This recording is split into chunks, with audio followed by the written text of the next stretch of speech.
Your family has had their chance with this land for generations.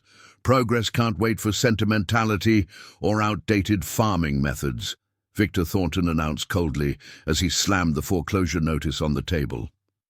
Jacob Miller's weathered hands trembled as his neighbors watched in silence, his family farm of 4 generations about to be seized for a luxury resort development. But 3 weeks later, when state officials and news vans crowded the dusty road to his property, Thornton's triumphant smile vanished as the agriculture commissioner stepped forward. "We're here to designate Miller Farm as the state's newest heritage agricultural site, making it permanently protected from commercial development and eligible for immediate preservation grants. Before we jump back in, tell us where you're tuning in from, and if this story touches you, make sure you're subscribed, because tomorrow I've saved something extra special for you." Riverdale County had once been the agricultural heart of the state, its fertile valleys supporting generations of family farms. But in recent years, rising costs, climate challenges, and competition from industrial operations had pushed many small farmers to the brink. The picturesque countryside that represented generational knowledge now caught developers' eyes, who saw only potential for luxury retreats and exclusive resorts.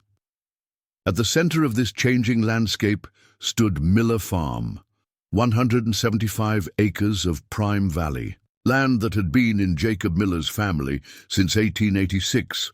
At 64, Jacob had the weathered face and calloused hands of a man who had spent his life working the land. His great-grandfather had established the farm after immigrating from Germany, and each generation had carefully stewarded it, maintaining sustainable practices long before such terms became fashionable. But now, even Jacob's careful management couldn't overcome modern economic realities. 3 years of drought, followed by a devastating frost, had pushed the farm to financial breaking point. Property taxes had become nearly impossible to manage as nearby land sales to developers drove up assessed values. Most painful of all, Jacob's 3 children had all pursued careers in distant cities, making it unlikely the family's legacy would continue to a 5th generation. Victor Thornton had arrived in Riverdale County 2 years earlier, his black Tesla an unusual sight on rural roads. At 47, he had already made a fortune developing luxury properties in previously overlooked locations. Thornton Development specialized in transforming distressed rural properties with authentic character into exclusive communities marketed to wealthy professionals seeking countryside retreats. Rustic luxury was Thornton's specialty, preserving picturesque aspects of rural properties while replacing working farms with carefully manicured versions designed for Instagram moments rather than food production. He had established his headquarters in the former Riverdale Grange Hall, a historic building that had once hosted community agricultural events. The irony of planning the dismantling of family farms from inside a building constructed to support them was lost on no one. Jacob sat at his worn kitchen table, reviewing his finances with growing despair. The farm's account was nearly empty, and the remaining crops wouldn't generate income quickly enough to cover the past due mortgage. After 4 generations of stewardship, the Miller legacy might end on his watch. A knock interrupted his calculations. Jacob opened it to find Victor Thornton standing on his porch, dressed in designer casual wear that probably cost more than Jacob spent on clothes in a year.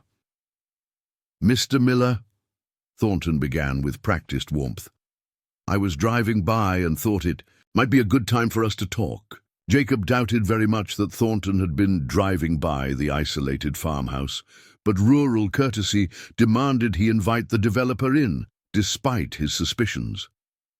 They settled at the kitchen table, its scarred wooden surface bearing marks of more than a century of family meals and farm planning.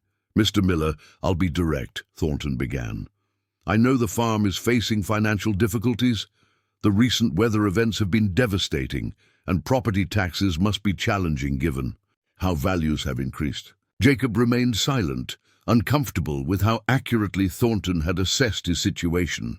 My company has been acquiring properties throughout Riverdale for our Valley Vista development. We've already secured 6 neighboring properties, and Miller Farm would be the perfect centerpiece.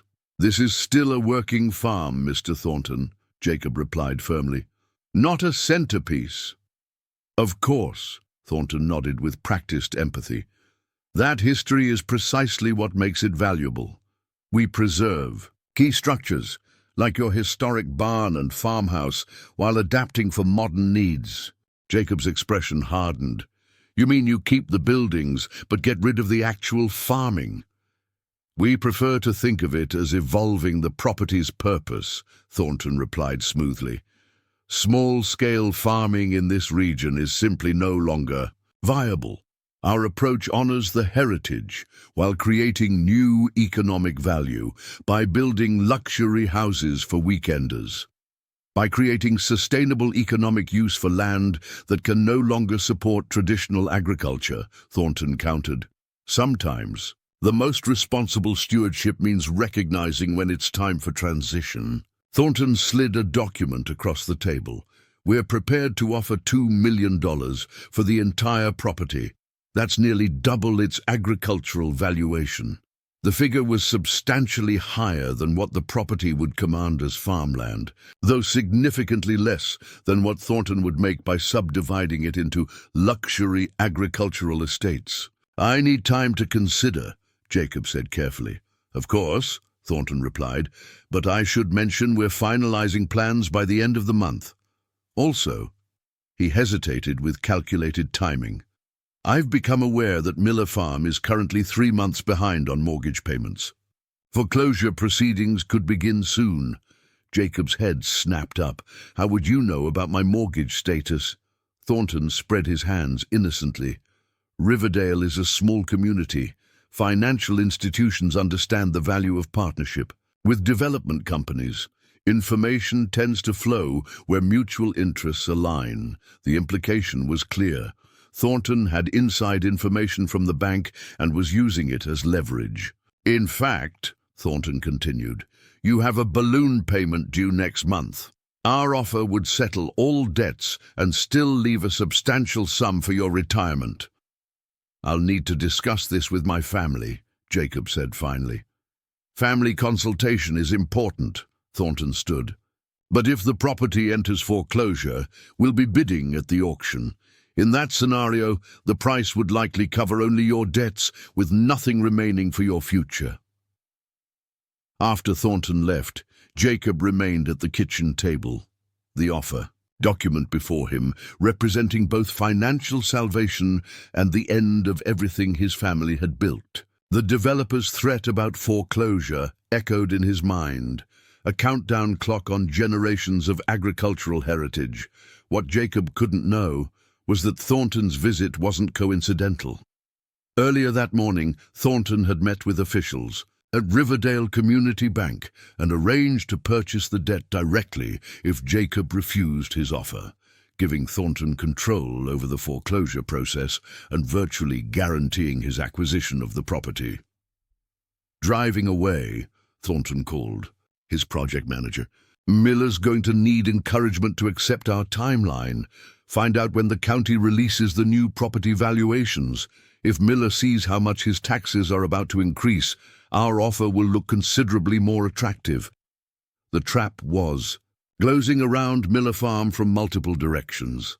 A carefully orchestrated pressure campaign disguised as market inevitability. Thornton had used this approach successfully with other holdout properties.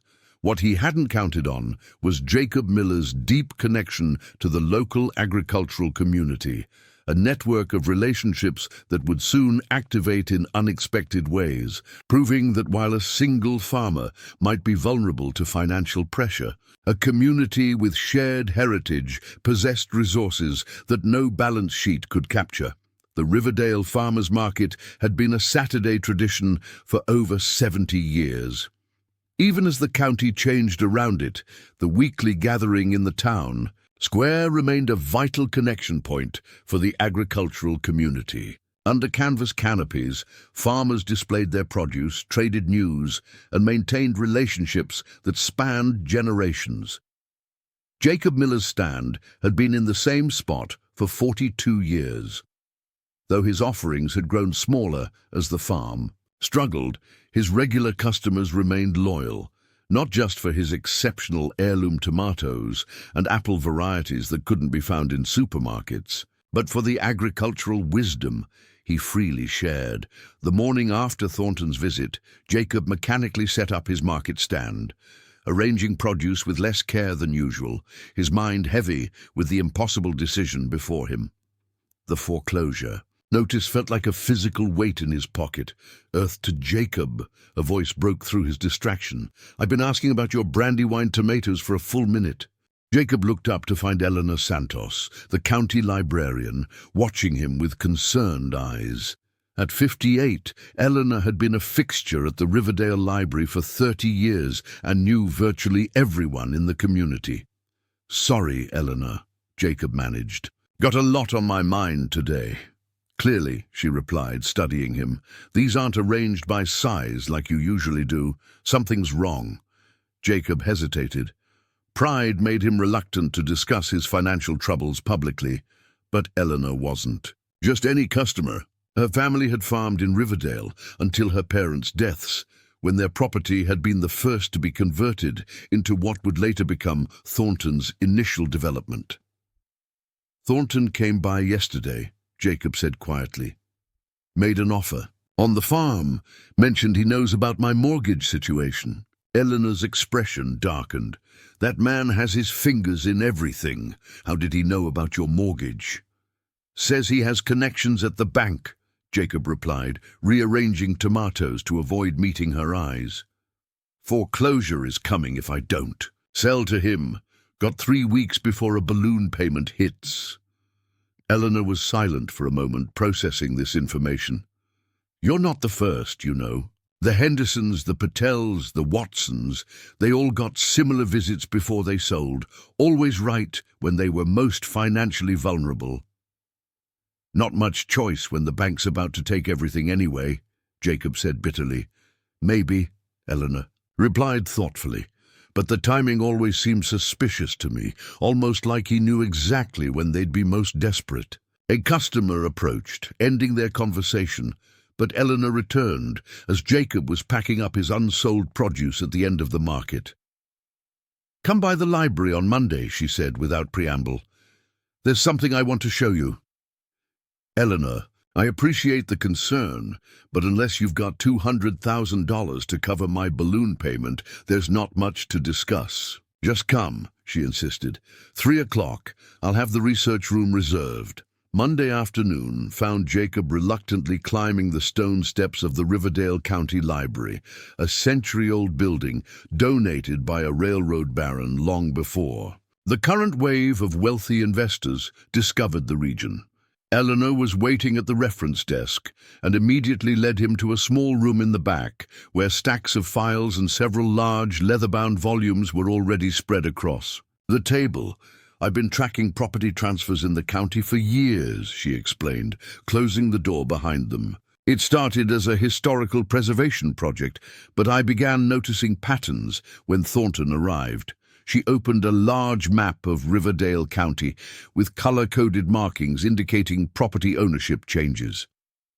The red dots show foreclosures. Over the past 5 years, the blue shows properties Thornton acquired. Jacob stared at the map. The correlation was unmistakable. Nearly every foreclosed property had eventually become part of Thornton's developments. "Could be coincidence," he suggested without conviction. "He's buying everything he can get." "That's what I thought too," Eleanor agreed. "Until I looked at the timing." She placed a spreadsheet beside the map. "For each property, I tracked when financial distress was first publicly recorded, missed tax payments, loan defaults, and so on. Then I noted when Thornton made his first contact with the owners." Jacob leaned closer, suddenly interested, despite his skepticism. The pattern was clear. Thornton had approached each property owner within days of their financial difficulties, becoming acute, often before such information would normally be publicly available. "He's got someone at the bank feeding him information," Jacob concluded. "Unethical, but not necessarily illegal." "That's what I thought too," Eleanor said, her voice taking on an edge of excitement. "Until I found this." She pulled out a thick file of newspaper clippings. 5 years ago, before Thornton came to Riverdale, there was a scandal at a regional bank in Woodridge County. Loan officers were taking bribes to artificially accelerate foreclosures by changing loan terms without proper notification. Jacob frowned. "You think that's happening here?" "I don't know," Eleanor admitted, "but look at this." She showed him a news photo of the Woodridge bank officials being led into court. Standing in the background, partially obscured but recognizable, was a younger Victor Thornton. He was involved in that too. Never charged, but mentioned in several depositions as a frequent purchaser of properties that went through suspicious. "And foreclosures," Eleanor tapped the photo. "And guess who recently became a board member at Riverdale Community Bank? His name isn't on the public materials, but it's in their regulatory filings." Jacob's mind was racing. The balloon payment threatening his farm had been added during his last refinancing, a modification he'd been told was standard procedure to extend the loan term. At the time, he'd been desperate enough not to question it closely. "Even if you're right," he said slowly, "what can I do? The payment's still due and I still don't have the money." Eleanor smiled for the first time. "That's where this comes in." She opened one of the leather-bound volumes, a county land record from 1934. "I've been researching the original land grants in Riverdale Valley. Did you know your great-grandfather donated 20 acres to the county for water conservation back in 1934? Jacob shook his head. "I knew there was some arrangement about the North Spring, but not the details." "It wasn't just an arrangement," Eleanor explained, pointing to a faded document. "It was a formal agricultural conservation easement, one of the first in the state. In exchange for the donation, the county agreed that the remaining Miller Farm property would receive water rights in perpetuity and certain tax exemptions as an agricultural heritage property." She turned to another document, this one from 1968. When the state reconfigured the water district, they were supposed to transfer all existing agreements into the new system. Somehow, the Miller easement never made it into the modern records. "You've been paying water fees and assessments you should have been exempt from for decades." Jacob stared at the documents, struggling to process the implications. "Are you saying the county owes me money?" "I'm saying you have legal grounds to challenge not just your current tax assessment, but potentially decades of improper fees," Eleanor explained. More importantly, the original easement contained language about preserving the agricultural character of the donated land and surrounding property. If that language still has legal force, it could create significant obstacles to Thornton's development plans. Hope, tiny but persistent, began to emerge in Jacob's mind. "But proving all this would take time and legal expertise I can't afford. My payment is due in 3 weeks." "Which is why we need to talk to James Harrington," Eleanor said, gathering the documents into a folder. "The state attorney general's son. What does he have to do with this? He's back in town, working at the environmental law clinic at the state university. They take on cases exactly like this, especially when they involve potential bank irregularities and historical conservation issues." Eleanor handed him the folder. "He's expecting us tomorrow morning." As they left the library, Jacob felt something he hadn't experienced in months, the possibility that his situation wasn't as hopeless as it had seemed. The knowledge that had been preserved in those old leather-bound volumes might provide leverage against the seemingly unstoppable force of Thornton's development machine. What neither Jacob nor Eleanor realized was that their research had already triggered attention. The library's computer system had flagged searches related to Riverdale Community Bank and property transfers, a security feature quietly implemented when the bank upgraded the library's technology systems through a generous community grant. By that evening, Victor Thornton was reviewing a report of recent library research activities, his expression darkening as he recognized the potential threat to his carefully orchestrated acquisition plan.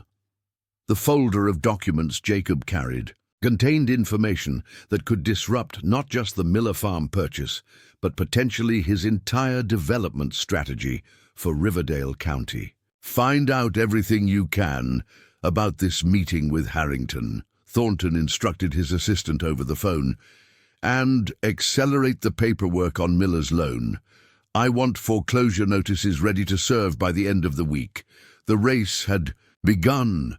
Jacob's newly discovered historical rights against Thornton's financial and political influence. For the first time, the outcome wasn't certain, and both men knew that much more than a single farm hung in the balance.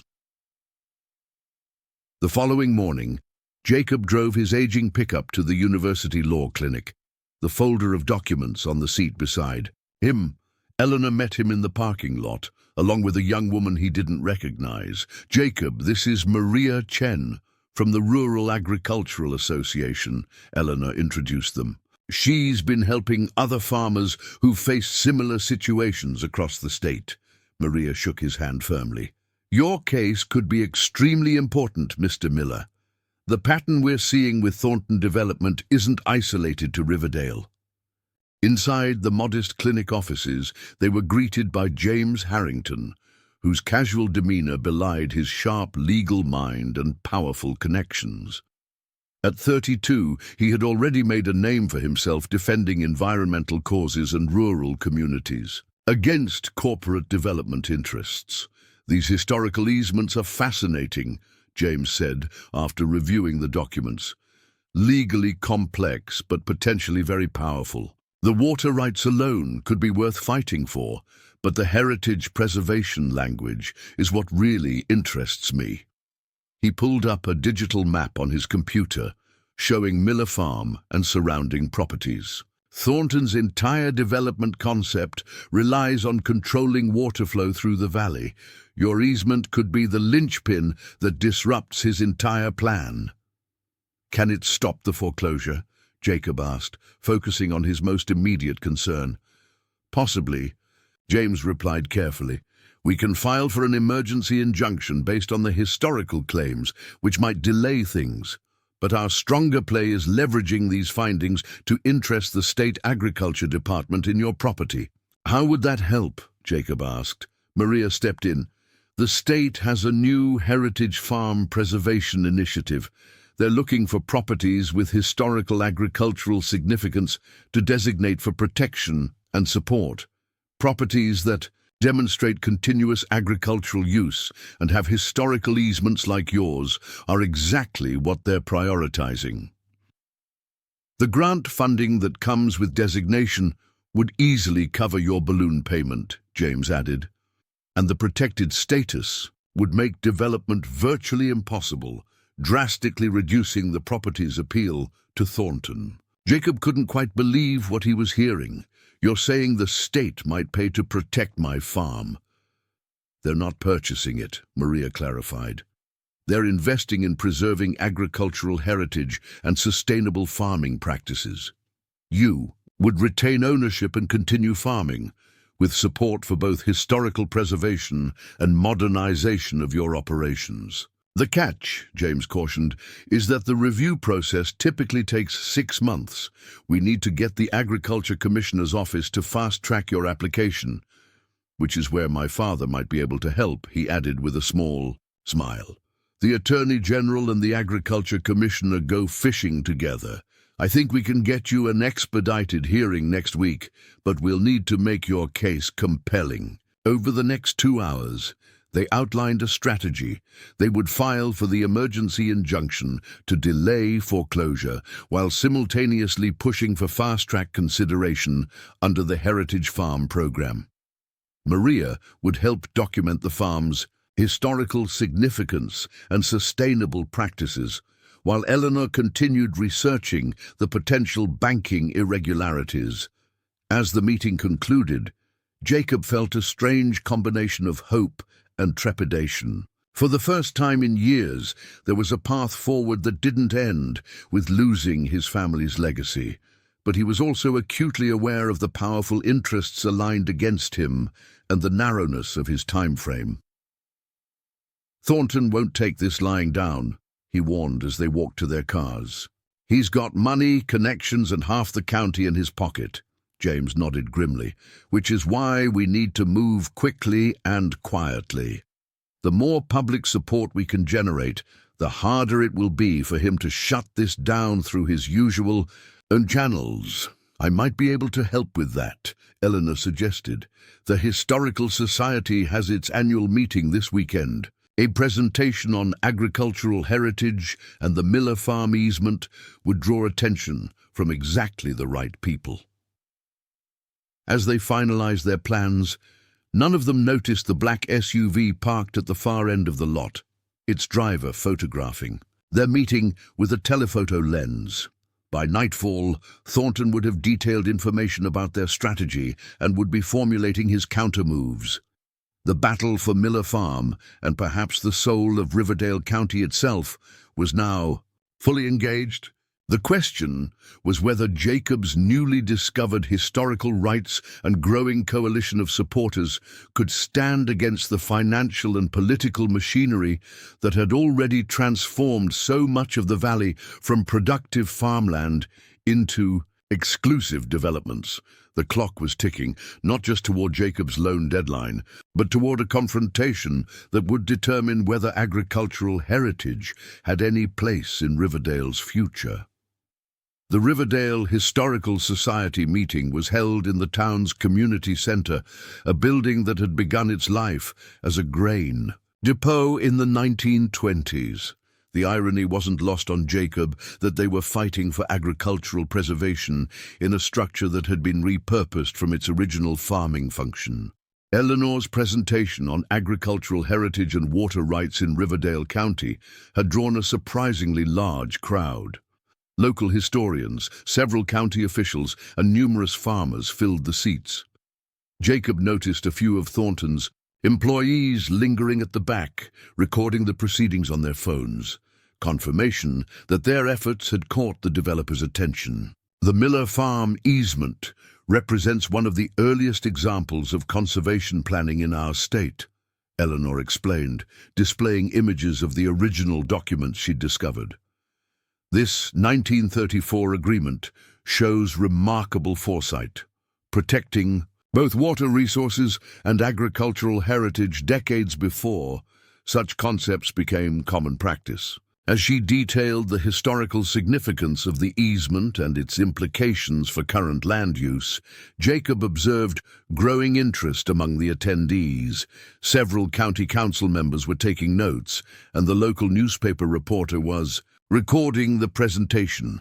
Perhaps most significantly, Eleanor continued, this easement was never properly transferred during the 1968 Water District reorganization, resulting in decades of improper taxation and fee assessments on the Miller property.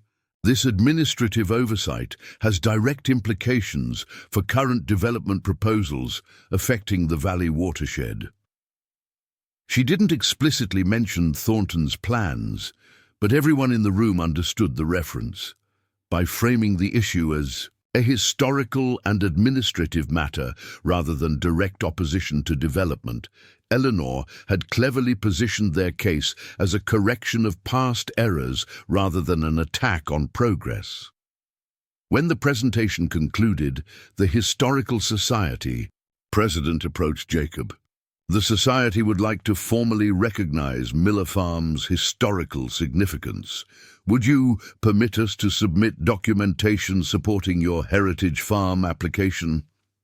More supporters gathered around him, people who had known his family for generations, but had been unaware of his current predicament. Promises of assistance, historical records, and testimonials about the farm's significance to the community were offered freely. The momentum felt tentatively positive until Jacob spotted Victor Thornton entering the community center, his expression controlled but eyes sharp with calculation. Flanking him were Diane Mercer, president of Riverdale Community Bank, and Richard Porter, head of the County Development Commission. "Quite the history lesson," Thornton commented, approaching their group with practiced ease. "Though I believe some context is missing," Eleanor maintained her professional librarian's composure. "The historical record speaks for itself, Mr. Thornton. The easement's language is quite clear." "Historical documents require proper interpretation," Thornton replied smoothly. "The county attorney's office has reviewed these claims and found them largely superseded by subsequent water district regulations." This was news to Jacob. "When was this review conducted?" "This morning," Thornton admitted with a thin smile, "when copies of these documents were forwarded to my office. As a significant investor in county development, I have a responsibility to clarify potential misunderstandings that might affect regional planning." The speed of Thornton's countermove was alarming. Someone had given him access to their research and strategy. Within hours of their law clinic meeting, Diane Mercer stepped forward. "While these historical findings are certainly interesting, they don't address the immediate financial realities. Miller Farm remains in default on its loan obligations, with a significant payment due in 17 days.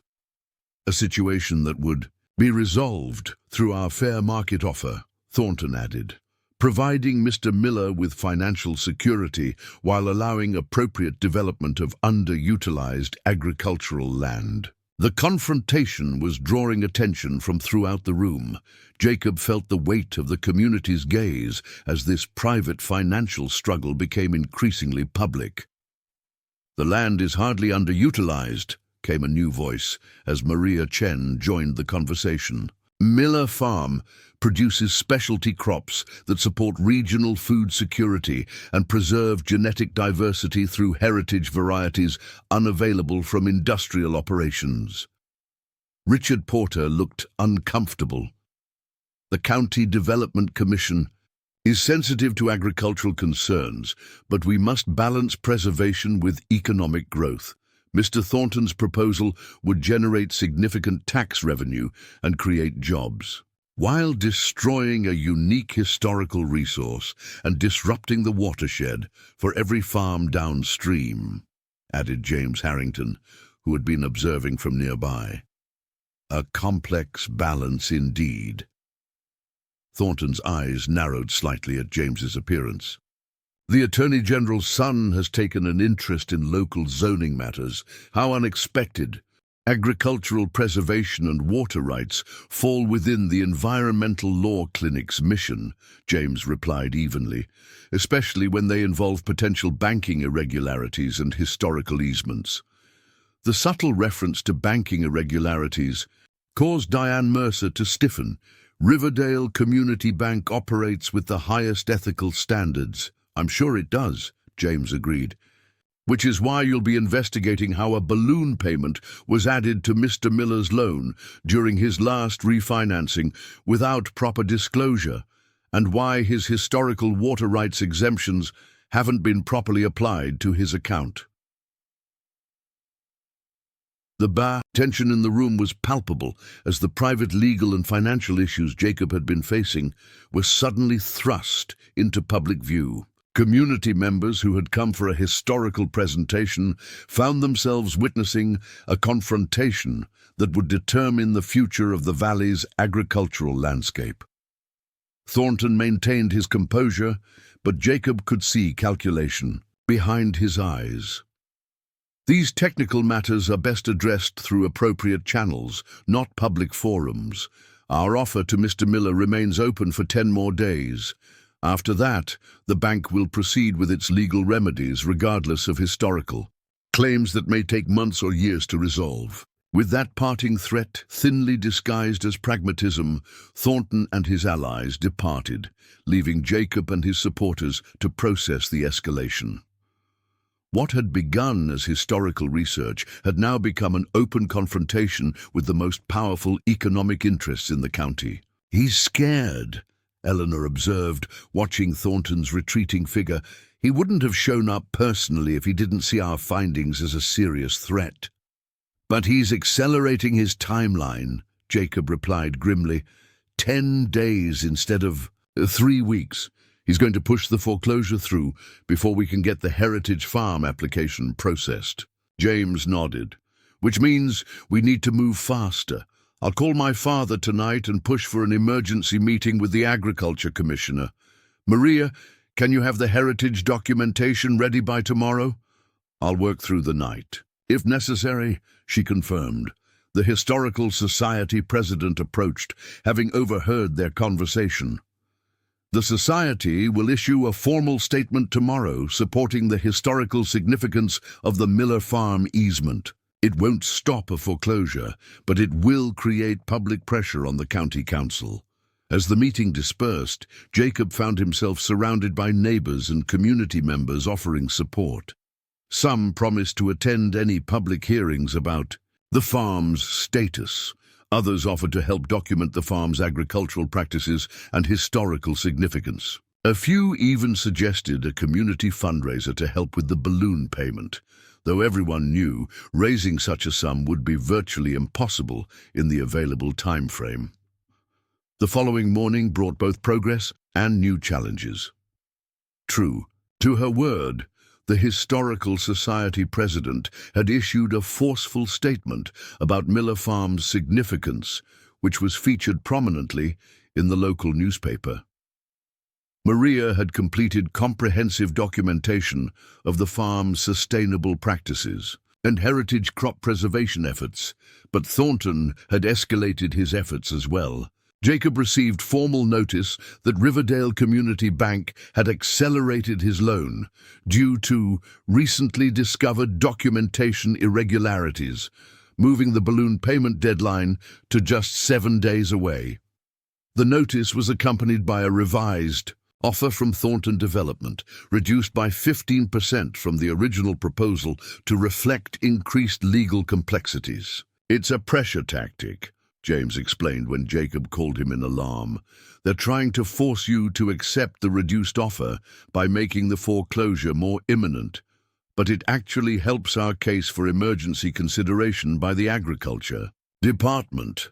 By mid-afternoon, their emergency petition had been submitted to the State Agriculture Commissioner's office, requesting expedited review for Heritage Farm designation. James's connection through his father had secured them a preliminary hearing the following day, remarkably fast by government standards, but still cutting it dangerously close to the accelerated foreclosure timeline.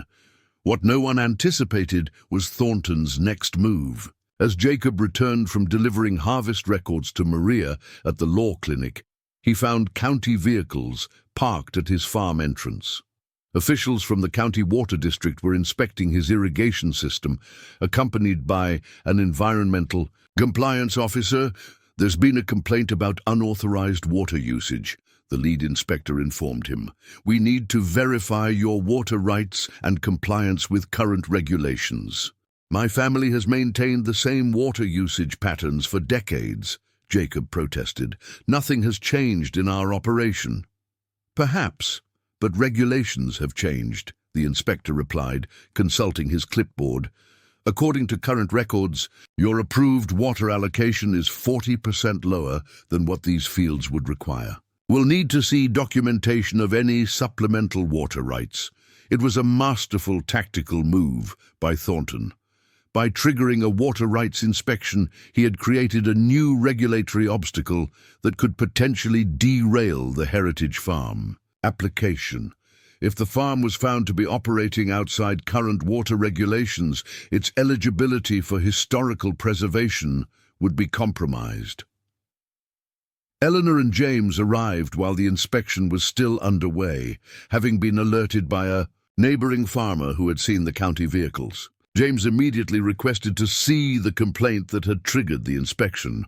Anonymous environmental concern, the inspector admitted after checking his paperwork. Filed yesterday evening. Remarkably coincidental timing, James observed. Have you been informed about the historical water rights easement currently under review? The inspector looked confused. There's nothing in our work order about a historical easement. We're just verifying compliance with current allocations.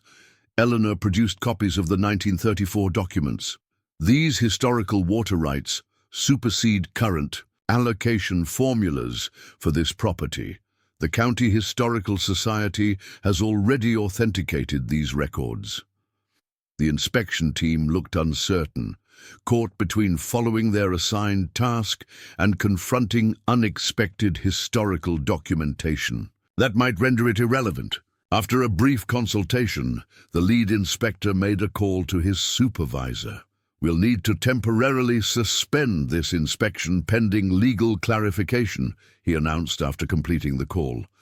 Please don't modify any irrigation systems until this matter is resolved. It was a small victory, but Jacob knew Thornton would have anticipated this outcome. The developer was systematically creating complications and delays, knowing that time was the one resource Jacob didn't have. Each new regulatory hurdle decreased the likelihood that the heritage farm designation could be processed before the foreclosure deadline. That evening, Jacob, Eleanor, James, and Maria gathered at the farm kitchen table, the same scarred wooden surface where generations of millers had faced challenges and made decisions about the land. The situation had escalated from a private financial struggle to a public battle with broader implications for the community. Tomorrow's preliminary hearing is crucial, James emphasized. The Agriculture Commissioner can issue a temporary stay, preventing any ownership changes pending full review of the heritage farm application. It won't solve everything, but it would block the foreclosure long enough to address the historical water rights and banking issues. Maria spread out photographs documenting the farm's heritage crops and sustainable practices. We need to emphasize both the historical significance and the ongoing agricultural value. This isn't just about preserving the past, it's about protecting irreplaceable agricultural resources for the future. Eleanor added the historical documents to their growing presentation. The easement language is our strongest legal lever. It explicitly requires maintaining the agricultural character of the donated watershed land, which Thornton's development would clearly violate. As they prepared their case late into the night, none of them were aware that Thornton was simultaneously meeting with key members of the State Agriculture Department's review committee, leveraging his political connections and promising significant contributions to various agricultural initiatives if certain obstructionist policies were reconsidered. The battle for Miller Farm had escalated beyond a simple property dispute to become a contest between powerful economic interests and a community fighting to preserve its agricultural heritage. The following day's hearing would determine whether Jacob's newly discovered historical rights could withstand the financial and political influence aligned against them. With the foreclosure clock now reduced to just 6 days, everything hinged on their ability to convince government officials that some things, like 4 generations of sustainable stewardship and irreplaceable agricultural heritage, deserved protection even in the face of seemingly inevitable economic pressure. The State Department of Agriculture occupied a modernist building in the capital city, its glass and steel architecture standing in stark contrast to the farms it was designed to support. Jacob felt decidedly out of place as he entered the gleaming lobby in his best clothes, a dark blue button-up shirt and khaki pants that hadn't seen use since his youngest daughter's college graduation 3 years earlier.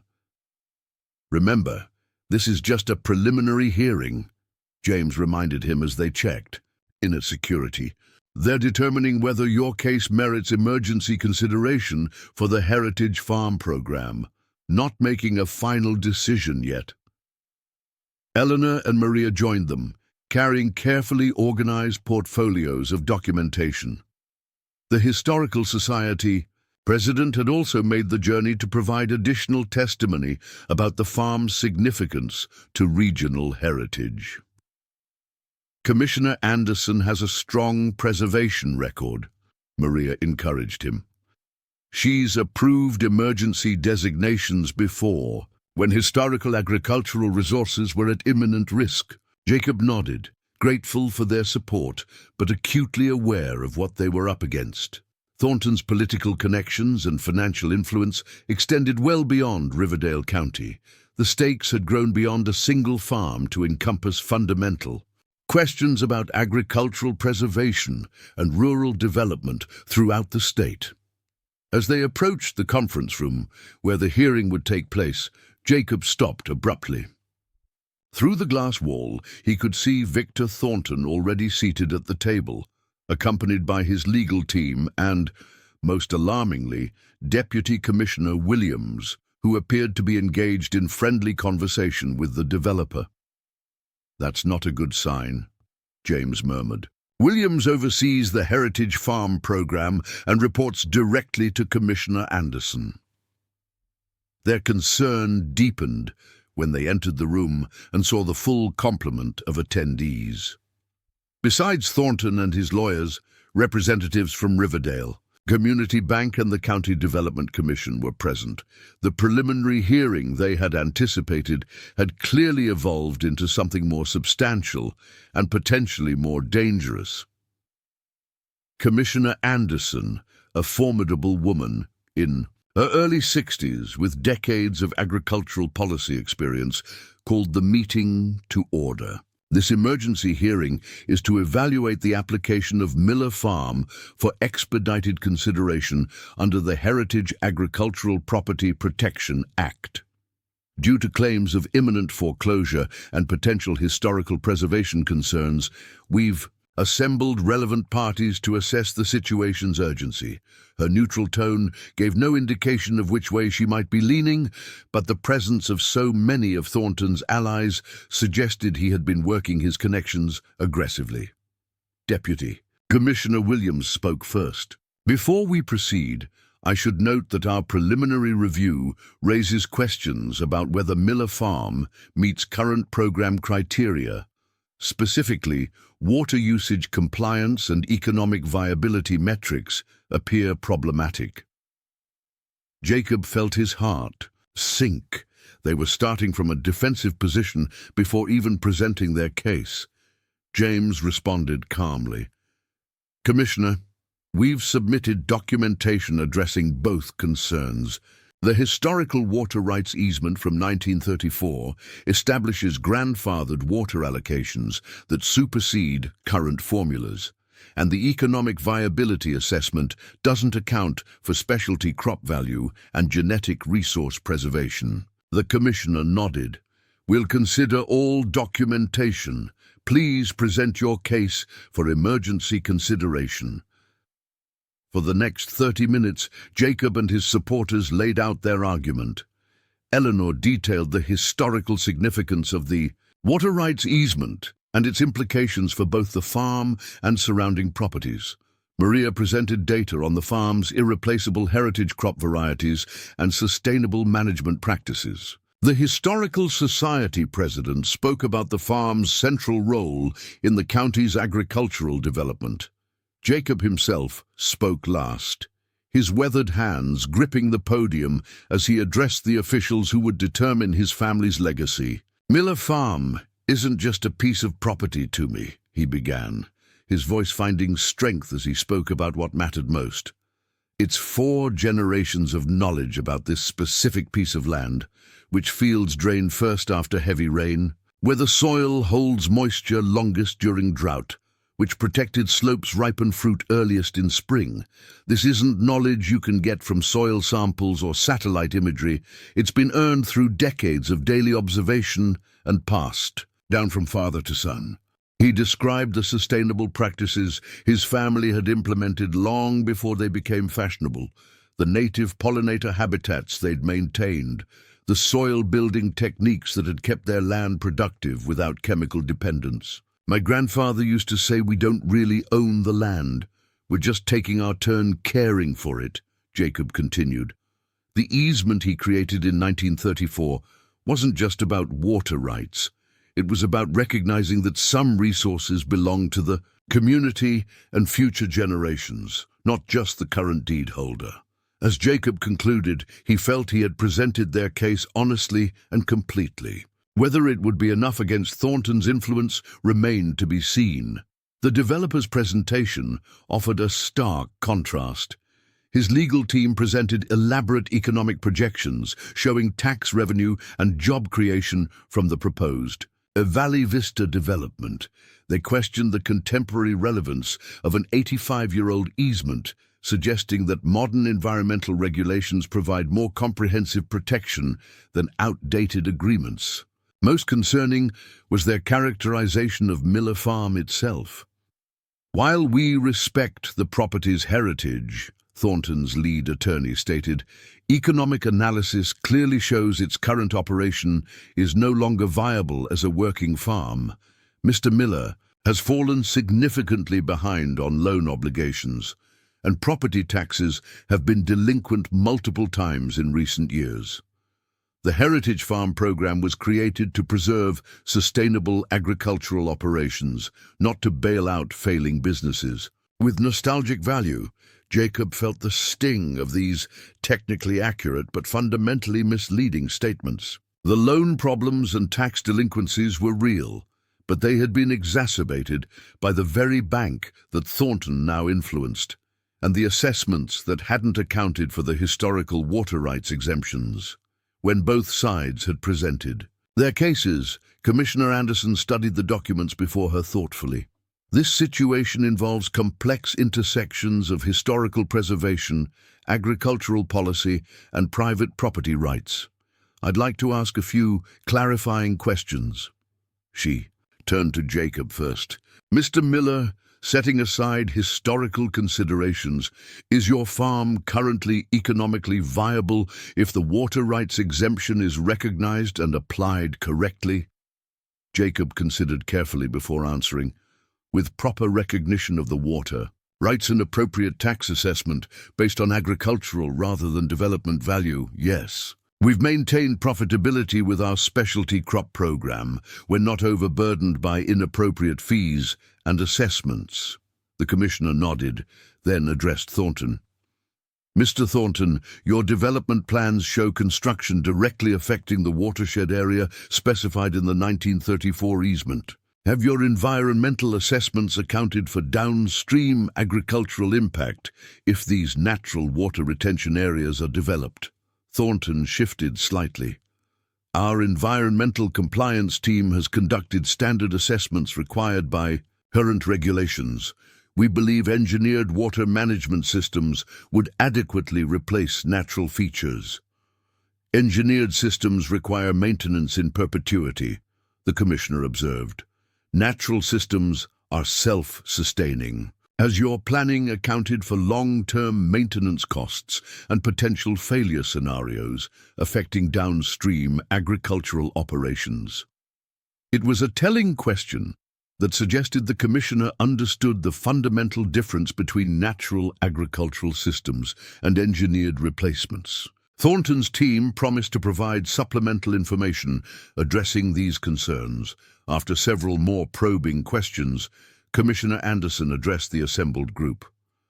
"This case presents significant policy considerations beyond a simple property dispute. The historical easement raises legitimate questions about water rights and agricultural preservation that deserve thorough review." She turned to Deputy Commissioner Williams. "I'm issuing a preliminary finding of eligibility for emergency consideration under the Heritage Farm program. I direct the department to conduct an expedited on-site assessment of Miller Farm within 48 hours to verify its current agricultural practices and historical significance." Thornton's attorney immediately objected. Commissioner, this preliminary finding could interfere with legally valid foreclosure proceedings scheduled for next week. We request any departmental action be delayed until property ownership is resolved. Commissioner Anderson fixed him with a steady gaze. The purpose of emergency designation is precisely to allow consideration before irreversible changes occur.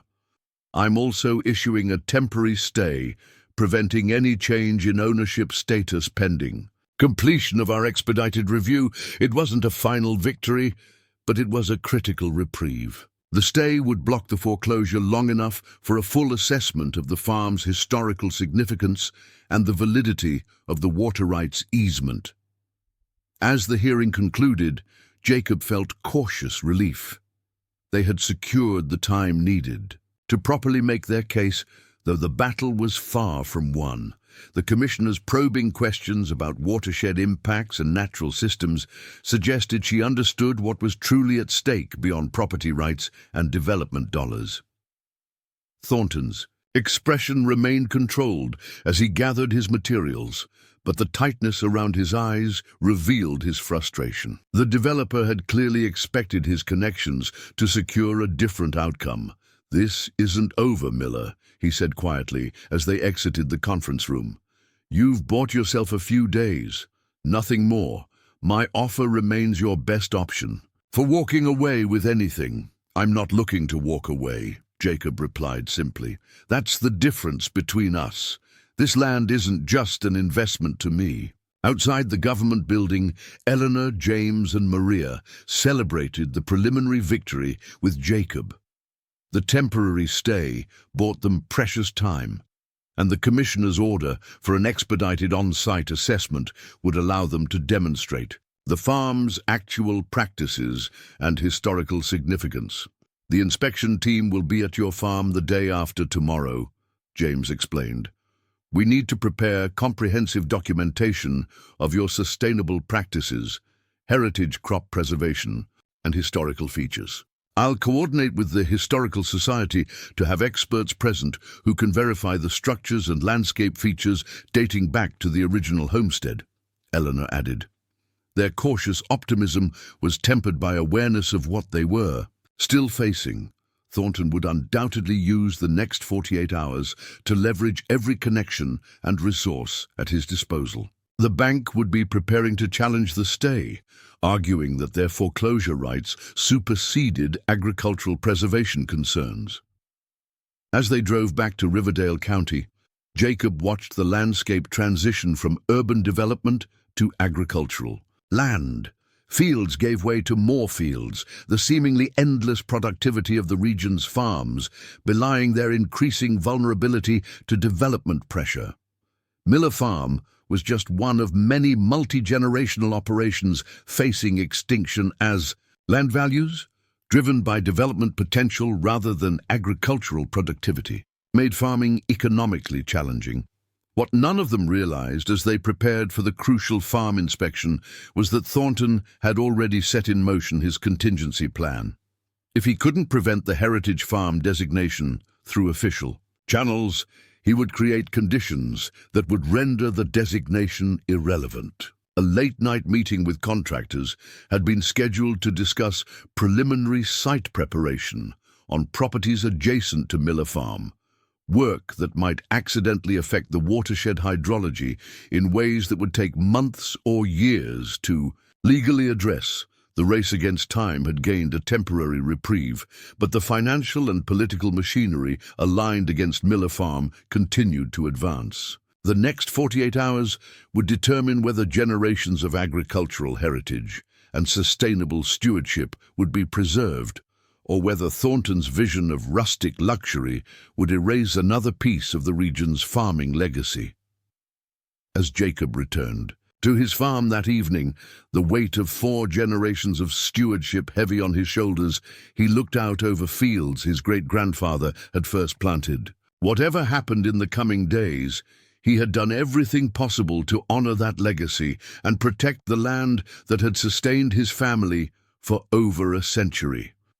What he couldn't yet know was that the coming inspection would reveal aspects of The farm's historical significance that even he hadn't fully understood, discoveries that would transform the conflict from a local property dispute into a matter of statewide agricultural heritage preservation. Dawn broke clear and cool over Miller Farm on the day of the state inspection. Jacob had been awake for hours, walking the property one section at a time, ensuring everything was properly prepared. Though the farm had always been meticulously maintained despite financial challenges, today's inspection carried stakes higher than any previous evaluation. Maria arrived first, helping organize documentation of the farm's sustainable practices and heritage crop preservation efforts. Eleanor followed with two experts from the Historical Society, eager to examine structures dating back to the original homestead. James came with a water resources specialist who would assess the watershed features related to the 1934 easement. The inspection team from the Agriculture Department will be here at 10, James informed them. Commissioner Anderson is sending her most experienced Heritage Program evaluator, Dr. Ramirez. He has a reputation for thoroughness and impartiality. As they made final preparations, Jacob noticed unusual activity on neighboring properties. Construction vehicles were positioned along the boundary of land Thornton had already acquired, and workers appeared to be taking soil samples and marking boundaries. That's not standard surveying equipment, the water specialist observed with concern. Those are drainage assessment tools. They're evaluating how to redirect water flow. James immediately made a call to his contacts at the Environmental Regulatory Office. Thornton doesn't have permits for watershed modification yet, he confirmed after the call, but they're positioning to move quickly if the Heritage Farm designation falls through. The strategy was clear. Thornton was preparing to alter the watershed hydrology as soon as legally possible, potentially creating irreversible changes that would compromise the farm's water resources regardless of its historical designation. Chatu seemed precisely 10 o'clock. 3 vehicles bearing state government insignia arrived at the farm. Dr. Ramirez, a distinguished-looking man in his 60s with the weathered complexion of someone who spent considerable time outdoors, led a team of 5 specialists. Their expertise spanned historical preservation, agricultural science, hydrology, and economic assessment, a comprehensive team assembled to evaluate every aspect of the farm's application. Mr. Miller, Dr. Ramirez greeted Jacob with a firm handshake. Commissioner Anderson has directed us to conduct the most thorough assessment possible within our expedited time frame. We'll need to document historical structures, agricultural practices, watershed features, and economic operations. Jacob nodded. My family has worked this land for 4 generations. We appreciate the opportunity to demonstrate its significance. The inspection began with a tour of the main farm structures. The Historical Society experts pointed out architectural features of the 1886 barn, which still retained its original hand-hewn beams and foundation stones. The farmhouse, though renovated over generations, maintained its historical footprint and key structural elements. The construction techniques matched documented German immigrant building practices from the period, one historian noted, examining the distinctive joinery in the barn's frame. This represents an important example of cultural agricultural heritage. Dr. Ramirez took meticulous notes and photographs, occasionally asking Jacob questions about maintenance and preservation efforts. The inspection continued to the fields, where Maria led discussions about the farm's specialty crop program and heritage seed preservation. Miller Farm maintains over 40 varieties of heritage fruits and vegetables documented in regional agricultural records dating back to the early 1900s, she explained. Some of these varieties exist nowhere else in the state and represent irreplaceable genetic diversity. The economic specialist asked pointed questions about production volumes and market viability, clearly probing the farm's financial sustainability. Jacob provided detailed records of specialty crop sales and value-added products that demonstrated modest but consistent profitability when not burdened by inappropriate water fees and inflated tax assessments. As midday approached, the group reached the northern section of the property where the original water rights easement had been established. The 1934 agreement had transferred 20 acres of spring-fed wetland to county ownership in exchange for water rights and agricultural preservation commitments for the remaining farm property. "This is where things get interesting," Eleanor said, unfolding a copy of the original easement map. According to these documents, the spring that feeds this wetland system was the primary reason for the conservation agreement. The water specialist examined the natural spring system and the gentle contours that directed water across the landscape. This is a textbook example of natural water retention and filtration.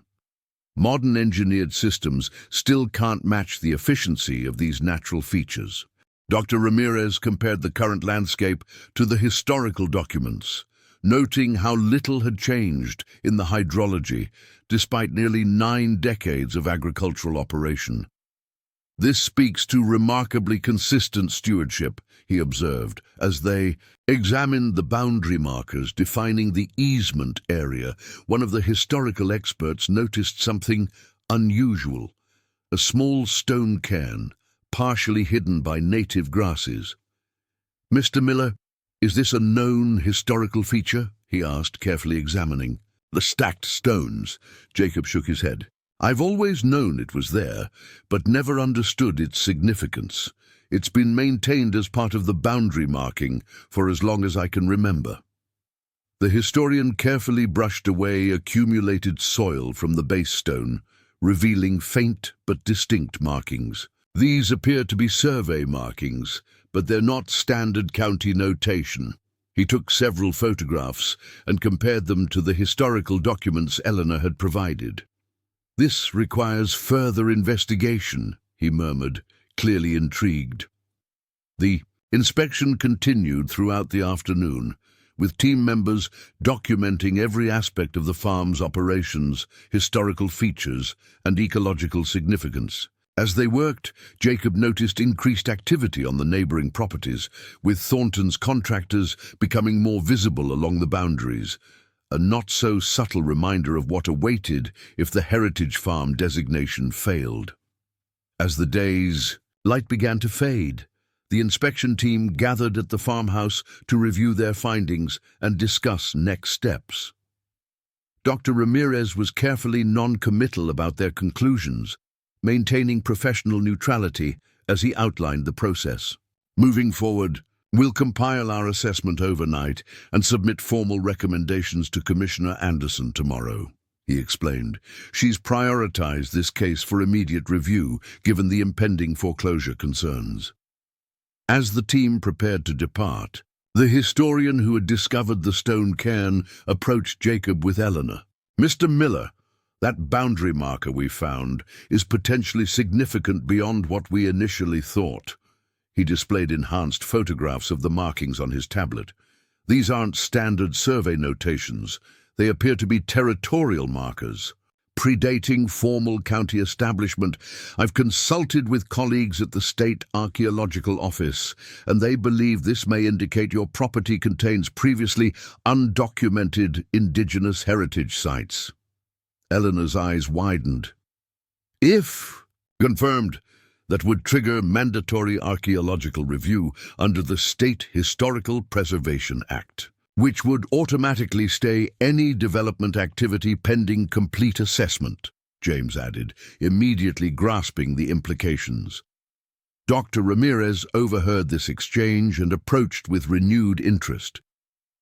"Indigenous heritage sites would fall under additional protection protocols beyond agricultural designation. Do you have any other evidence supporting this possibility?" Jacob thought carefully. "My grandfather mentioned that his father, the original homesteader, had a respectful relationship with Indigenous people who still visited certain locations on the property into the early 1900s. There's a small cave system near the spring that was considered significant, though I never knew exactly why. This information electrified the historical experts. The possibility that Miller Farm might contain previously undocumented Indigenous heritage sites added an entirely new dimension to its historical significance, one that would trigger multiple layers of state and federal protection. "Could you show us this cave system?" Dr. Ramirez asked, his professional detachment giving way to scholarly interest. Though twilight was approaching, Jacob led a smaller group, including Dr. Ramirez, the historians, and James, to the cave entrance near the spring that fed the wetland system. The limestone formation was modest, but featured distinctive natural sheltering that would have made it significant to early inhabitants. The lead historian carefully examined the cave entrance without disturbing anything. There are subtle modifications to the natural opening, consistent with known Indigenous practices in this region. He took numerous photographs, marking GPS coordinates precisely. "This warrants immediate archaeological assessment," Dr. Ramirez decided. "I'll contact the State Historic Preservation Office tonight to request emergency evaluation." As they walked back to the farmhouse in the gathering dusk, Jacob felt a complex mixture of emotions. The discovery potentially offered another layer of protection for the farm, but it also connected his family's stewardship to a much deeper history of the land, one that preceded their arrival by thousands of years. "My great-grandfather always said we were caretakers, not owners," he reflected. "I never fully understood what he meant until today." Dr. Ramirez nodded thoughtfully. The most significant historical properties often contain these layers of meaning and connection. True agricultural heritage isn't just about buildings or farming practices. It's about the relationship between people and specific landscapes over time. As the inspection team finally departed, promising to return with archaeological specialists the following day, Jacob and his supporters gathered in the farmhouse kitchen to process the day's developments. "This changes everything," Eleanor said, reviewing her notes from the historian's observations. "Indigenous heritage sites receive the highest level of protection under state law. Even Thornton's political connections can't easily circumvent those regulations." James nodded, already drafting notifications to relevant authorities. "The preliminary evidence is compelling enough to trigger automatic protection protocols. I'll file emergency notices with both the State Historical Preservation Office and federal agencies tonight." Maria was examining historical maps with new interest. The wetland system protected by the 1934 easement makes perfect sense from an Indigenous perspective. These natural springs would have been critical resources long before European settlement. As they discussed these developments, headlights appeared on the farm's access road. A familiar black Tesla pulled up to the farmhouse, and Victor Thornton emerged alone, an unexpected and concerning development. Jacob met him on the porch, unwilling to invite the developer into his home after everything that had transpired. "You've had quite a day of inspections," Thornton observed, his tone carefully measured. "My team has been keeping me informed." "Your team has been quite visible on neighboring properties," Jacob replied. "Planning drainage work without permits would be premature and potentially illegal." Thornton smiled thinly. "Preliminary assessment doesn't require permits. We're simply planning for inevitable development." "Inevitable is a strong word," Jacob said, "especially with what was discovered today." Something in Jacob's tone caused Thornton to study him more carefully. "Found something interesting in the inspection. Heritage crop varieties aren't enough to stop foreclosure, Miller. Neither are old barns or springs." "Indigenous heritage sites might be, though," Jacob replied, watching closely for Thornton's reaction. The developer's composed expression faltered momentarily. "Archaeological claims are easily made and difficult to verify. They rarely withstand professional scrutiny or economic necessity. The State Historical Preservation Office will make that determination, Jacob said. Their archaeological team will be here tomorrow. Thornton's calculation was visible in his eyes. His development timeline would be severely compromised by archaeological review, regardless of the eventual findings. Even a preliminary identification of potential indigenous sites would trigger protective measures that could delay his projects for months or years. "I came to offer you one final opportunity," Thornton said, his voice hardening. "The current offer expires at midnight. After that, we proceed with foreclosure and will address any archaeological claims through appropriate legal channels, which could take years to resolve while the property sits in legal limbo. Years during which no development can occur," Jacob pointed out, "while the farm continues its agricultural operations under historical protection." For the first time in their confrontation, Jacob saw genuine uncertainty in Thornton's expression. The developer had anticipated and prepared for many obstacles, but the intersection of agricultural heritage, water rights easements, and potential indigenous archaeological significance created a regulatory complexity that even his influence might not easily overcome. "Consider carefully, Miller," Thornton said before returning to his vehicle. "Money in hand today is worth more than promises of protection tomorrow." As the Tesla disappeared down the dark rural road, James joined Jacob on the porch. "He's worried. Archaeological review is the one thing his political connections can't easily circumvent." Jacob nodded. "But he's not giving up. He's too invested in this valley to walk away without a fight."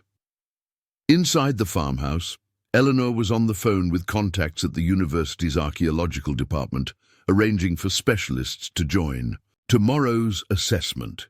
Maria was compiling documentation connecting the farm's sustainable practices to historical indigenous land management techniques documented in the region.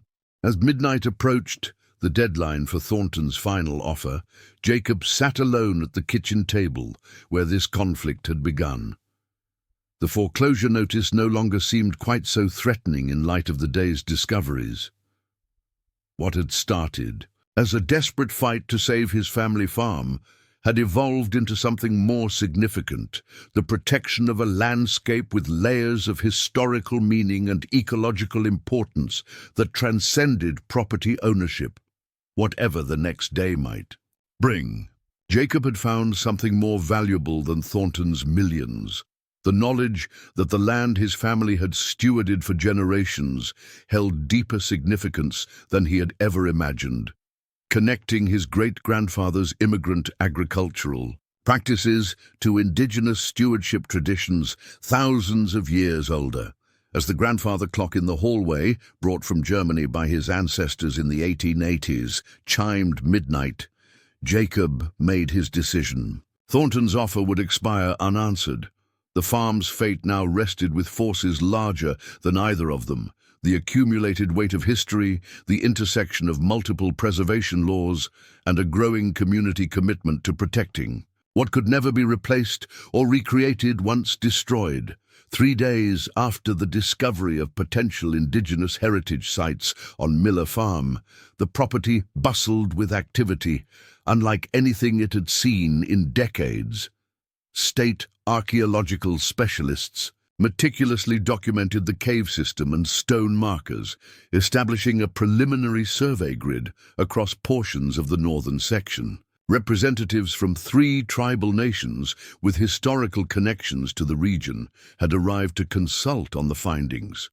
News vans lined the farm's access road, the story having caught regional media attention. Jacob observed this transformation with the mixture of wonder and apprehension.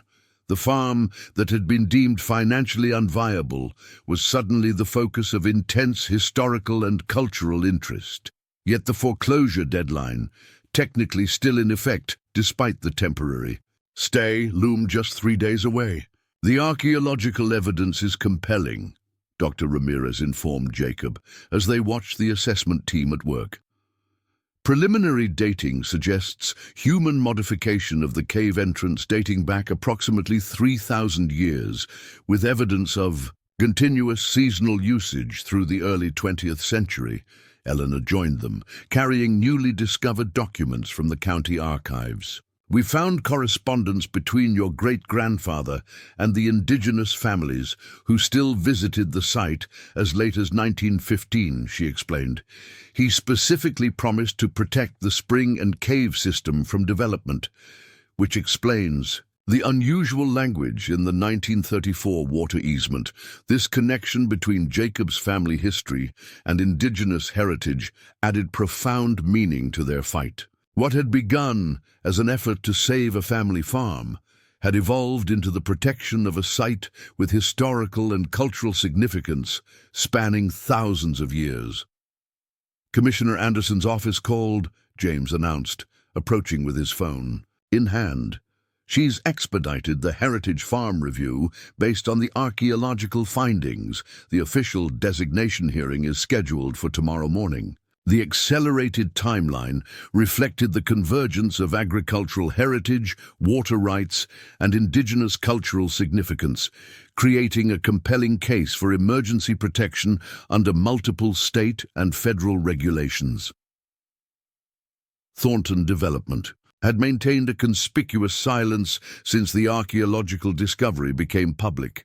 Victor Thornton himself had disappeared from public view, though his legal team continued filing objections to the various proceedings.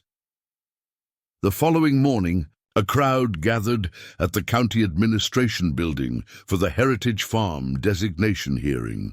News cameras positioned outside captured the arrival of Jacob and his supporters, alongside representatives from historical preservation groups, agricultural organizations, and tribal cultural officers.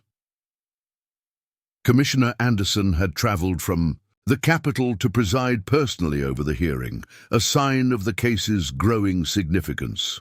The large meeting room was filled beyond capacity, with community members standing along the walls. Today's proceedings address the application of Miller Farm for designation under the State Heritage Agricultural Property Protection Act, the commissioner began. "Recent discoveries have expanded the scope of our consideration to include potential Indigenous cultural heritage aspects of the property." She acknowledged the tribal representatives present, the historical society officials, and the archaeological assessment team. Victor Thornton was notably absent, though his legal counsel occupied a table at the front of the room. The hearing proceeded methodically through testimony from various experts. Dr. Ramirez presented the Agricultural Heritage Assessment, documenting the farm's continuous operation since 1886 and its preservation of traditional farming practices and heritage crop varieties.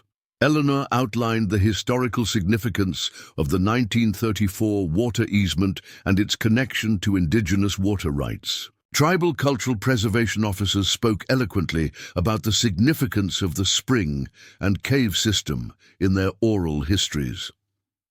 Thornton's legal team attempted to minimize these findings, arguing that proper archaeological verification would require years of study and shouldn't delay legitimate financial proceedings. They emphasized that regardless of historical significance, the mortgage remained in default.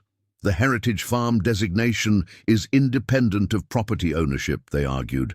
It can be applied after foreclosure and subsequent sale, preserving any legitimate historical features while allowing financial obligations to be properly addressed. As the presentations concluded, Commissioner Anderson asked if anyone else wished to speak. To everyone's surprise, Diane Mercer, president of Riverdale Community Bank, requested recognition. Riverdale Community Bank has served this agricultural community for over a century, she began, her voice steady despite the tension in the room. Recent reviews of the Miller Farm loan documents have raised concerning irregularities that require acknowledgement.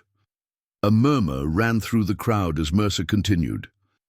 Documentation for the contested balloon payment modification does not meet our institutional standards for borrower notification and consent.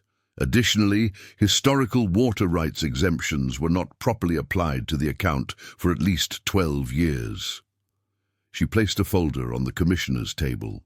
The bank is rescinding the acceleration of Mr. Miller's loan and correcting the historical billing errors, which substantially reduces the outstanding balance. We are also extending modified repayment terms that appropriately reflect agricultural rather than development valuation. The room erupted in whispers. This unexpected reversal from the bank undermined Thornton's primary leverage, the imminent foreclosure that had been driving the entire conflict. Jacob turned to James in confusion. What just happened? The bank found itself on the wrong side of public opinion, James murmured, and possibly concerned about legal exposure for improper loan modifications. This gives them a graceful exit while leaving Thornton isolated. As the room gradually quieted, Commissioner Anderson studied the documents Mercer had provided. These financial adjustments materially changed the emergency circumstances cited in the original application. However, the historical and cultural significance findings remain valid considerations for heritage designation. After conferring briefly with her team, the Commissioner addressed the Assembly. In light of the substantial evidence presented regarding agricultural heritage, historical water rights, and potential indigenous cultural significance, I am approving Miller Farm for immediate designation under the Heritage Agricultural Property Protection Act. Applause broke out across the room as she continued. This designation includes water rights recognition based on the 1934 easement, tax assessment adjustments to agricultural valuation, and development restrictions protecting the property's historical features. Additionally, I am referring the Indigenous heritage findings to the State Historic Preservation Office for formal protection under archaeological preservation statutes. The combination of these designations created a formidable shield against development pressure, preserving both the farm's agricultural operations and its newly discovered cultural significance. As the hearing concluded and people began to disperse, a commotion at the entrance drew attention. Victor Thornton had finally arrived, his normally immaculate appearance showing signs of strain. He quickly conferred with his legal team, their expressions confirming the comprehensive defeat of his development plans. Jacob watched as Thornton's carefully constructed strategy collapsed. Without the leverage of foreclosure and facing multiple layers of state and federal protection for the property, the developer's options had dwindled dramatically. Most significantly, the archaeological findings extended protection beyond Miller Farm to portions of adjacent properties Thornton had already acquired, compromising the entire Valley Vista development concept. Outside the county building, news crews captured the moment when Thornton approached Jacob, their first public encounter since the confrontation began. Your advocacy has been more effective than anticipated, Thornton acknowledged stiffly. The regulatory complications make our original development concept unviable. The land was always more than just real estate, Jacob replied simply. Its value goes deeper than development potential. A perspective I failed to appreciate, Thornton admitted with reluctant candor. My team will be proposing modified development plans that preserve the watershed and archaeological zones while developing less sensitive areas. We'd like to discuss potential cooperation regarding water management across our adjacent properties. It wasn't an apology, but it represented a fundamental shift in approach, an acknowledgement that the valley's development future would need to accommodate its agricultural heritage and cultural significance rather than simply replacing them. 3 weeks later, news vans once again lined the access road to Miller Farm, but under very different circumstances. Commissioner Anderson had returned to formally present the Heritage Farm designation plaque, accompanied by state legislators, tribal representatives, and dozens of local farmers who recognized the broader implications of the decision for agricultural preservation throughout the region. The ceremony took place near the spring that had been central to the 1934 water easement, the same natural feature that had held cultural significance for thousands of years before European settlement. Miller Farm represents the best of our agricultural heritage, Commissioner Anderson declared as she presented the official designation. 4 generations of sustainable stewardship, preservation of irreplaceable crop genetics, and protection of cultural resources that connect us to the land's deeper history. The designation included substantial grant funding for continued heritage, crop preservation, sustainable farming infrastructure, and educational programs. Most significantly, it established precedent for recognizing and protecting the multiple layers of agricultural, historical, and cultural significance that existed on working farms throughout the state. As cameras flashed, capturing the moment, Jacob stood with Eleanor, James, and Maria, the unlikely alliance that had transformed a personal fight to save his family farm into a watershed moment for agricultural preservation. The bank's revised terms, combined with the heritage designation funding, had secured the farm's financial stability for the foreseeable future. "Your great-grandfather would be proud," Eleanor told him, holding a copy of the original 1934 easement that had proven so crucial. He understood something Thornton never grasped, that the true value of land isn't measured in development potential, but in the relationships between people and specific places over generations. After the ceremony, Jacob walked his property, alone, seeing it through new eyes. The fields his family had tended for 4 generations now revealed deeper layers of meaning, the indigenous stewardship that had shaped the landscape for millennia, the water systems that connected his farm to the broader watershed, the heritage crop varieties that represented irreplaceable agricultural diversity. The farm would continue operations with renewed purpose. Jacob's eldest daughter, who had been reconsidering her urban career in environmental science, had expressed interest in gradually transitioning back to help manage the farm's new educational initiatives. Several neighboring farmers had begun exploring heritage farm designation for their own properties, recognizing the program's potential to provide both protection and financial support for sustainable agriculture. Even Thornton had been forced to evolve. His revised Valley Vista concept, now rebranded as Heritage Valley, incorporated substantial green space preserving the watershed features and archaeological zones. While still developing portions of the properties he had acquired, the modified approach worked with, rather than against, the landscape's natural and historical features. The following weekend, the Riverdale Farmers Market buzzed with conversation about the heritage farm designation and its implications for other agricultural properties. Jacob's stand, once a place of quiet worry as he contemplated losing his farm, now served as an impromptu information center where other farmers sought advice about the program's requirements and benefits. "You've changed the conversation about agricultural land in this county," Maria told him as she helped arrange his heirloom tomatoes. "It's no longer just about development potential versus farming. It's about recognizing the multiple layers of value that exist in these landscapes."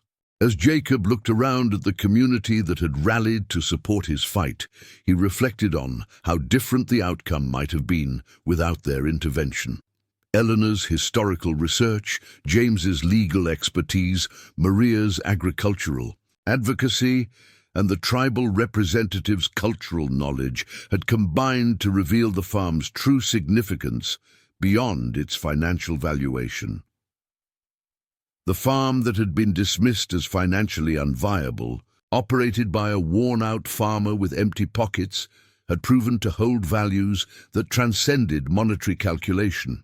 Irreplaceable crop genetics, sustainable agricultural practices developed over generations, and cultural heritage spanning thousands of years. That evening, As sunset painted the fields in golden light, Jacob stood on the porch, where his great-grandfather had once watched over the same landscape. The barn, built in 1886, still held equipment for the coming season's planting. The caves and springs that had drawn people to this land for millennia continued their ancient rhythms. The fields that had fed 4 generations of his family would continue producing food for the community. The progress that Thornton had insisted couldn't wait for sentimentality or outdated farming methods had been forced to accommodate deeper understandings of value and significance. The development that had once threatened to erase generations of agricultural heritage had been modified to respect and preserve the land's multiple layers of meaning. 3 months later, a different scene unfolded at Miller Farm. State officials, media representatives, agricultural specialists, and tribal cultural officers gathered for the official opening of the Miller Farm Agricultural Heritage and Cultural Education Center. Using grant funding from the heritage designation, the original 1886 barn had been carefully restored to serve as a learning center where visitors could explore the intersection of agricultural practices, ecological systems, and cultural heritage. Today marks not the end, but the beginning of a new chapter for this historic property, Jacob announced to the gathered crowd. For 4 generations my family has worked this land. Now we recognize we're part of a much longer continuum of stewardship, one that stretches thousands of years into the past and hopefully far into the future. The simple statement captured the transformation that had occurred, not just in the farm's legal status or financial viability, but in understanding its place in a broader narrative of human relationship with specific landscapes. What had begun as one farmer's desperate fight against foreclosure had evolved into a new model for recognizing and protecting the multiple layers of value embedded in agricultural landscapes. Among those present for the center's opening was Victor Thornton, whose modified Heritage Valley development was now being marketed for its proximity to protected agricultural and cultural resources rather than for replacing them. The bitter adversary had been transformed, if not into an ally, at least into a developer whose projects now acknowledged the importance of preserving agricultural heritage and watershed integrity. As visitors explored the education center's exhibits on sustainable farming practices, heritage crop preservation, and indigenous land management techniques, Jacob stood with Eleanor near the historical documents display that had started their journey. The 1934 water easement whose discovery had ultimately saved not just his farm, but an irreplaceable piece of regional heritage. "Your grandfather used to say, 'The land remembers how it's been treated,'" Eleanor reminded him. "Turns out it has a much longer memory than any of us realized." Jacob nodded, watching families explore the farm that had so nearly been lost to development. "And thanks to what we discovered, others will remember too." The heritage agricultural property that had almost become another casualty of development pressure now stood as living testimony to the power of understanding land, not merely as real estate, but as the bearer of agricultural knowledge, ecological wisdom, and cultural significance accumulated across generations. The poor farmer, who had been about to lose everything, had found not just a way out for himself, but a path forward for preserving agricultural heritage throughout the region. As Jacob watched the next generation of children learning about sustainable farming practices and indigenous land stewardship in the very barn his great-grandfather had built, he understood that the true value of his family's legacy wasn't measured in acres or dollars, but in the continued relationship between people and the land that had sustained them for generations, a relationship now protected for many more generations to come.